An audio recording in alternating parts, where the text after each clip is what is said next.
తెలంగాణలోనే అతి ప్రాచీనమైన పవిత్రమైన చెరువుగట్టు దేవాలయానికి నేను మా బామ్మర్ది మా తమ్ముడు సాయి ముగ్గురం కలిసి ఈరోజు దర్శనానికి అయితే వచ్చినాం. చెరువుగట్టు విశేషాలు ఏమంటే ఈ వీడియోలో చూడండి. జిల్లా నార్కెట్పల్లి మండల కేంద్రానికి 6 కిలోమీటర్ల దూరంలో చెరువుగట్టు గ్రామంలో ఈ ఆలయం వెలిసింది. చరిత్ర ప్రకారం పరశురాముడు క్షత్రియ సంహారం చేసిన తర్వాత తన పాప ప్రక్షాళన కోసం శివలింగాల్ని ప్రతిష్ఠించాలని నిర్ణయించుకున్నాడు.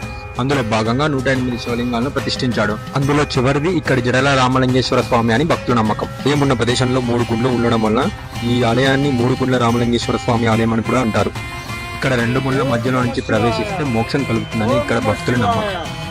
ఓం నమః శివాయ, ఓం నమః శివాయ, ఓం నమః శివాయ, ఓం నమః శివాయ.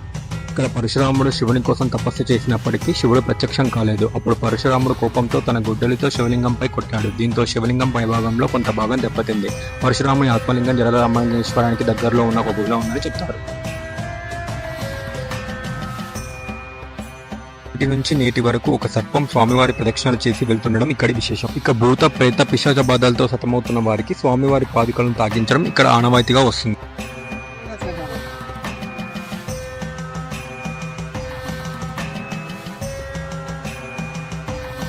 శివలింగాన్ని పరశురాముడు ప్రతిష్ఠించడం వలన కొండ దిగువన పార్వతీదేవి కొలువైన కారణంగా ఈ స్వామిని పార్వతీ జడల రామలింగేశ్వరుడిగా పిలుస్తూ ఉంటారు.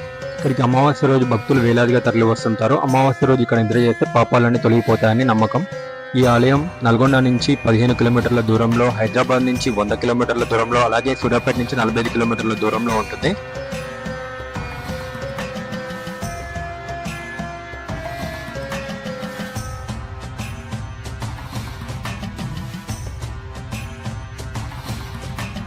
అలాగే కొండపై ఎల్లమ్మ తల్లి దేవాలయం కూడా ఉంది. ఎంతో భక్తితో నమ్మకంతో అక్కడ భక్తులు బోనాలు సమర్పించుకుంటూ ఉంటారు.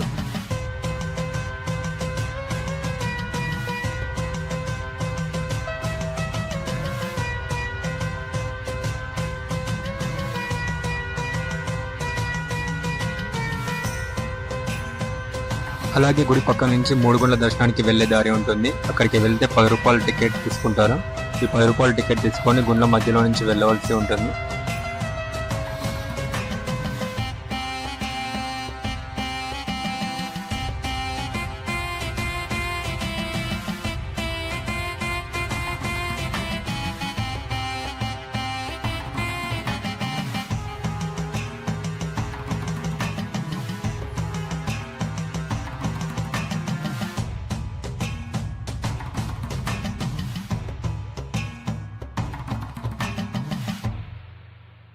శ్రీ జడల రామలింగేశ్వర స్వామి దయతో మీరు మీ ఫ్యామిలీ మెంబర్స్ అందరూ మంచిగా ఉండాలని మనస్ఫూర్తిగా కోరుకుంటూ ప్లీజ్ లైక్, షేర్, సబ్స్క్రైబ్.